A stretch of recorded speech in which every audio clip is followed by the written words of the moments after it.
সেবা কি হলো? মান্দার 200 বেশি নেতা কর্মীরা মার খেল। 71 জনের আমার ডকুমেন্টস আছে, মেডিকেলে ভর্তি হয়েছে, আমরা দেখতে গিয়েছি। কষ্ট করে তারা আক্ষেপ করে মেডিকেলে বেডে থেকে বললো, ভাই এই বিএনপি জামাতের এজেন্ট, বিএনপি জামাতের নেতৃত্ব দিয়ে তাদের দিয়ে আমাদের মারায় নিছে। আমি লজ্জায় মুখ দেখাতে পারিনি, শুধু কেঁদেছি, নীরবে কেঁদেছি। একটা লোককে আপনারা কেউ দেখতে গিয়েছেন এই সকল মির্জাফরেরা বলতে পারবেন? কাউকে দেখতে যায়নি। যখন আওয়ামী লীগের নেতা কর্মী মার খেয়ে মেডিকেলে কাতরাচ্ছিল, তখন তারা ডেক বাজিয়ে বিরিয়ানি মাংস খেয়ে বিজয় উৎসব করছে জামাত এবং বিএনপির সাথে। আমি কি মিথ্যা বললাম?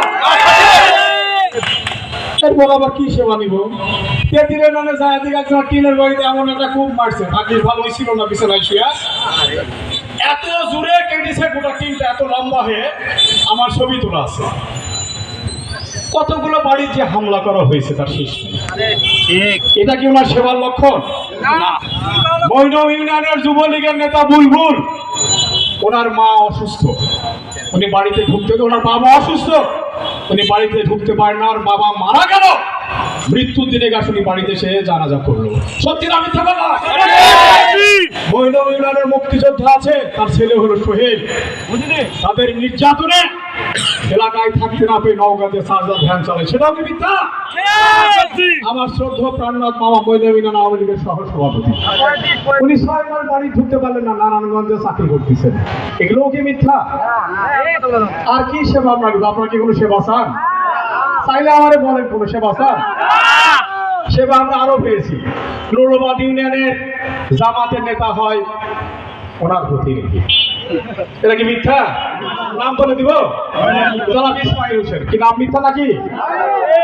তাই জামাতের নেতারা আরো বলি, উনি নির্বাচিত হয়ে আমার এলাকায় গিয়ে বাবুল চৌধুরী বিএনপির আহ্বায়ক, নাম বলি, আমার শ্রদ্ধা চেয়ারম্যান সাহেব আমার ইউনিয়নের, উনি সংবর্ধনা অনুষ্ঠানে সংবর্ধনা দেয়। আর যুব দলের নেতা, যে আওয়ামী লীগ নেতা করে মেরে তার হাতে এখনো রক্ত আছে, সে হলো উপস্থাপক।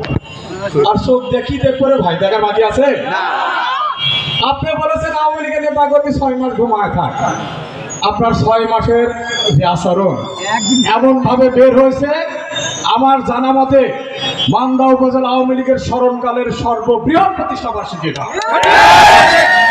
ধাক্কা মেরেছেন, ধাক্কা আমরা নিয়েছি, আপনি কাজ করেন, কোনো সমস্যা নাই, কিন্তু এত ফাল ফেরা গল্প করে বিশৃঙ্খলা করেন না। এইটা আমাদের প্রতিষ্ঠা বার্ষিকীর মঞ্চ। কালকে জনৈক কোনো লোক এসে এখানে পোস্টার মারলো, এখানে বিলবোর্ড মারলো, আমরা কি তাদের প্রতিষ্ঠা বার্ষিকী মঞ্চে বিলবোর্ড মেরেছি? কোন অনুষ্ঠানে মেরেছি? এইটা কিসের লক্ষণ বলেন তো? এইটা হলো ক্ষমতার বাহাদুরি। আপনি বলেন যে আপনার সব লোক জয়ী হবে, আর আজকে আমি বলে গেলাম আপনি যাকে সমর্থন করবেন সেই মান্দার হেরে যাবে আগামী দিনে। আপনি উপজেলা পরিষদ নির্বাচনে যে আচরণ করেছেন, আপনার বিরুদ্ধে টিএন অফিসে প্রার্থী 7টা না 8টা দরখাস্ত দিয়েছে, আপনি সু করে এক এলাকার যা প্রচারণা করেন, রাত্রেবেলা আপনি যা বাজেট করে দেন যে এই মন্দিরে মসজিদে এত টাকা দেবে, এত টাকা আসলে ভাই দিন যাবেন, ভোটের পরে যাবেন, আগে যাবেন, কি দয়া রে ভাই। একটা করছে করলে আপনার প্রার্থী কাকে সমর্থন করেছে আমি নাম বলবো, শুনলাম যে তার স্থান হলো 4র্থ। সত্যি না মিথ্যা বললাম?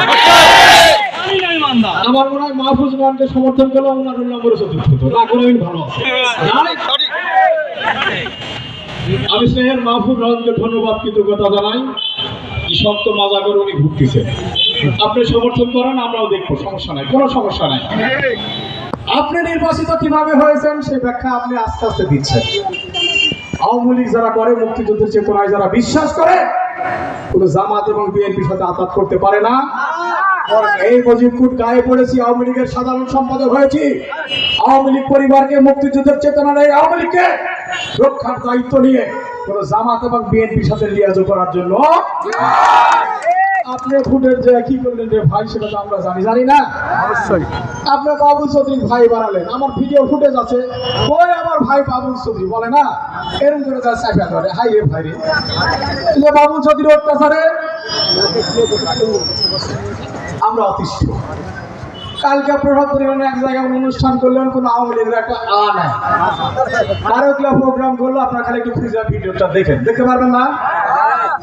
আপনি তো চলছেনই, চলেন, সমস্যা নেই, এত বেশি ঝাঁকি মারতে আসে না। আমি স্পষ্ট বলে দিচ্ছি, যারা তুফান তুফান নির্বাচিত হয়েছে, মান্দার একটা লোকের গায়ে হাত পড়েনি, পড়েছে? আপনি নির্বাচিত হওয়ার পরে যে যে ঘটনা ঘটেছেন আপনি নাকি জানেন না। আমি আপনাকে বলে দিলাম, জেলা আওয়ামী লীগে আমরা দরখাস্ত দিয়ে জানাবো, জেলা আওয়ামী লীগ তদন্ত করুক, আমার কাছে ডকুমেন্টস আছে। শুধু আপনিই জানেন না, আমরা জনাব পুলিশের একটা গল্প করলেন না, গাজার কলকে হাতে আছে কিন্তু উনি গাজা খায়নি বলে দাবি করতেছেন। এগুলো হলো শিক্ষামূলক আলোচনা, গল্প। গাজার কলকে হাতে আছে বলেছে আমি গাজা খাই। হাইরে নীতি আদর্শের গল্প, নীতি নৈতিকতা, হালাল হারাম। আমরা আওয়ামী লীগের ওই, আপনি আওয়ামী লীগের ওই, আপনি আওয়ামী লীগকে এই ভুলে গেলেন। লজ্জা লাগে না সে আওয়ামী লীগের সঙ্গে সমঝোতা করে কথা বলতে? আপনার একটু লজ্জা করে না? আওয়ামী লীগের এতগুলো নেতা কর্মীকে আপনি মেরেছেন, একটাকে আপনি দেখতে যাননি, এতগুলো পরিবারের উপর আঘাত করেছেন, অনেক নেতা কর্মী পলাতক ছিল, কার খুশি আপনি দাঁড়িয়েছেন? আরো পাশে দাঁড়িয়েছে, একটার পাশে উনি দাঁড়ান। অত্যন্ত কষ্ট এবং পরিতাপের বিষয়। আমি এইভাবে যদি বলতে থাকি, আমার 1 ঘন্টার কথা বলেও শেষ হবে। আবেগ কষ্ট আপনাদের আছে, আপনারা কেঁদেছেন ভোটের পরে, আমি দেখেছি, আমিও কেঁদেছি। বেঈমান আপনাদেরকে চিনিয়ে দিতে হবে না। আমরা একজনকে বর্ষিয়ান বানিয়েছিলাম, বর্ষিয়ান বানায় না, নামের আগে এতবারে সাংসদ বলতাম, তুফান জালুসের নাম বলবে না, বলতে বলতে বলাই, আমি নাম বললাম।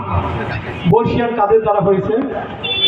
আমার দাদার খামের ফসল, আপনার দাদার খামের ফসল, আপনার বাবার খামের ফসল, আমার বাবার খামের ফসল, আপনার খামের ফসল হলো এই বর্ষিয়ান। কি মিথ্যা লোক? সেই বর্ষিয়ান কি বেঈমানিটা আমাদের সঙ্গে? বর্ষিয়ান হলো সর্বোচ্চ মিথ্যা।